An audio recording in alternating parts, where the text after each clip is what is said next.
अधूरी चादर। सुंदरी रात की तलवारी रोशनी में झूल रही थी। दरवाजे की खिड़की से हवा भी बीत रही थी और रात की गहराइयों में अनजाने डरावने साए बसे थे। अभिजीत एक युवा बालक एक पुराने मकान में अपने दोस्त के साथ रहने आया था।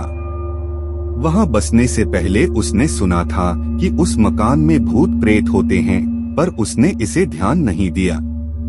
पहली रात कोई घटना नहीं हुई, लेकिन दूसरी रात अभिजीत और उसके दोस्त अनजाने हलचल सुने।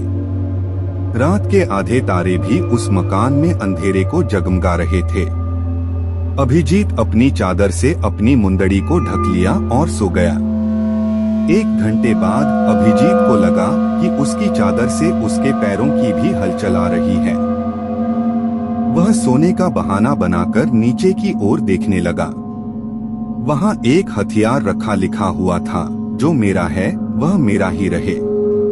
चोरी करने का प्रयास मत करना। लेकिन अभिजीत को यह बात समझ में नहीं आई। अगले दिन उसने अपने दोस्त से इस बारे में पूछा। दोस्त ने उसे बताया कि वह मकान का मालिक था और उसका पुराना घर यहीं है। जब उसका पुराना घर बेचा गया था, तो वह हथियार को संभाल कर रख दिया था।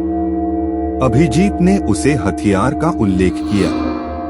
उसके दोस्त ने कहा, वह हथियार जो तुमने देखा वह कोई और नहीं बल्कि मैं हूँ। अभिजीत को डर लगा। क्या मजाक है? उसने पूछा।